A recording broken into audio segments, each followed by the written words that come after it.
পাঁচ রাজনৈতিক নেতার সঙ্গে নিয়ে রোববার অন্তর্বর্তী সরকারের প্রধান উপদেষ্টা অধ্যাপক মোহাম্মদ ইউনূস জাতিসংঘের সাধারণ পরিষদের ৮০তম অধিবেশনে যোগ দিতে যুক্তরাষ্ট্রের উদ্দেশ্যে ঢাকা ত্যাগ করেন। জাতিসংঘ সাধারণ পরিষদের অধিবেশনের ফাঁকে এক বৈঠকে ভারতের তীব্র সমালোচনা করেছেন প্রধান উপদেষ্টা ডক্টর মোহাম্মদ ইউনূস। তিনি বলেন, গত বছর গণবিপ্লবকে ভারত ভালোভাবে নেয়নি, এ কারণেই ভারতের সঙ্গে বাংলাদেশের সম্পর্ক খারাপ হয়েছে। এছাড়াও আঞ্চলিক জোট সার্ককে পুনরুজ্জীবিত করার ব্যাপারেও জোর দিয়েছেন তিনি।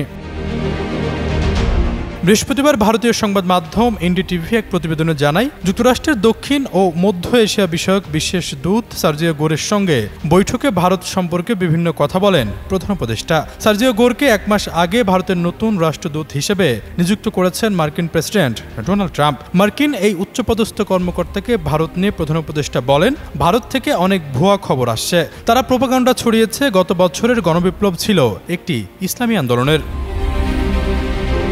এছাড়াও সাবেক স্বৈরাচার প্রধানমন্ত্রী শেখ হাসিনার ভারতে আশ্রয় নেওয়ার বিষয়টি নিয়েও আলোচনা করেন ডক্টর ইউনূস। জানান, ভারত হাসিনাকে আশ্রয় দিয়েছে যিনি সমস্যা সৃষ্টি করেছে। এগুলো ভারত ও বাংলাদেশের মধ্যে উত্তেজনা তৈরি করেছে। অন্যদিকে ভারতের কারণেও সার্ক জোটকে পুনরুজ্জীবিত করা যাচ্ছে না বলে অভিযোগ করেন প্রধান উপদেষ্টা। তিনি বলেন, সার্ক কাজ করছে না কারণ একটি দেশের রাজনীতির সঙ্গে এটি ফিট হচ্ছে না। এছাড়াও এশিয়ার আরেক জোট আসিয়ানে যোগ দেওয়ার আগ্রহ দেখিয়েছেন তিনি।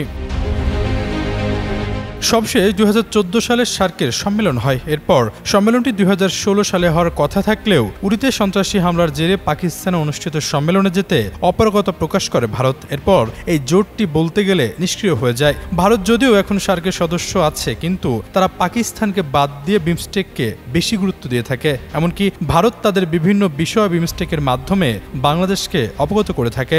সর্বশেষ বিমস্টেক সম্মেলনে ভারতের প্রধানমন্ত্রী নরেন্দ্র মোদীর সঙ্গে প্রধান উপদেষ্টা ডক্টর মোহাম্মদ ইউনূস বৈঠক করেন। আশরাফুল ইসলাম, যুগান্ত নিউজ।